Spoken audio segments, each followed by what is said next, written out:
Hammaga xayrli kun. Qalasizlar, yaxshimisizlar o'rtoqlar? Bugun menga karantin juda ham estetik va ajoyib muhitda bo'lib o'tadi. Ya'ni Buxoroning markazi, ya'ni yuragi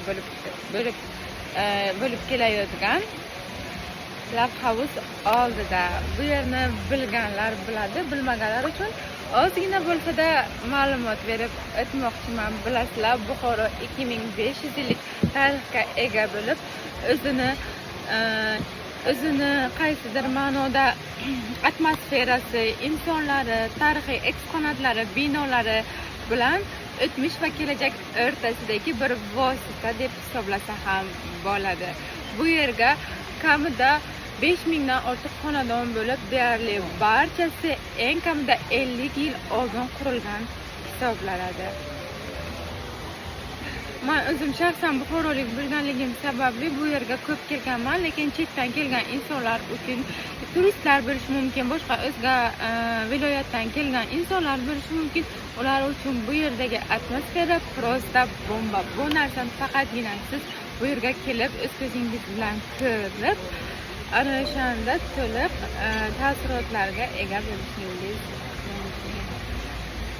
To'g'risi, bu yoqqa ertalabdan bir syomka uchun keldim. Keyin YouTube kanalimdagi auditoriyam uchun va Yevropa, masalan, boshqa mamlakatlardan kuzatadigan insonlar uchun ham ozgina bo'lsa-da Buxoro haqida ma'lumot berish fikri keldi. Shuning uchun sizlarga bu yer haqida o'zim bilgan va bilmagan narsalarimni maksimal darajada o'rgangan holatda ma'lumot berishga harakat qilyapman. Agar bu video sizlarga qiziq bo'lsa, kommentariyada o'z fikringizni qoldirib ketishni unutmang.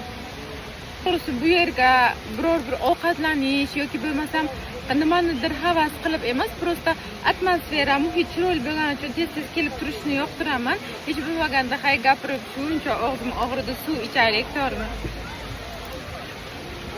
Keyin yana yangicha sizlar uchun biznes g'oyalar, biznes planlar va yangicha kontentlarni o'ylab chiqibman.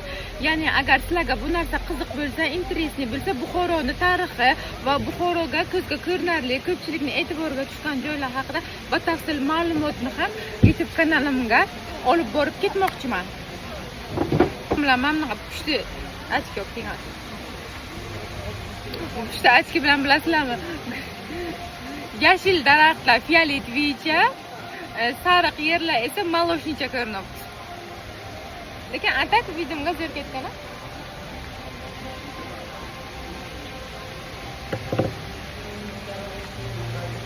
Bu yerga o'zi tarixiy joy bo'lsa ham, nimagadir muzikasini zamonaviy yoki Yevropa uslubida qilishadi.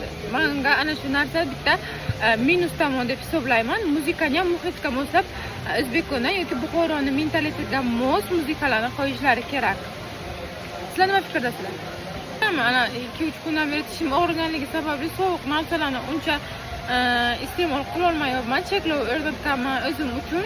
O'sha uchun обычный suv ichib o'tiribman. Даже газированный narsalar ham menga o'sha bilmaydigan bo'lib qolgan. Kamida yarim soatdan beri shu yerda o'tirib, atrofdagi manzaradan bahramand bo'lgan holatda ancha miyalarim tinchlandi. Men sizlarga ham aynan shu yerga kelib, bu yerdagi atmosferadan bahramand bo'lishinglarni maslahat bergan bo'lardim. Hammaga rahmat.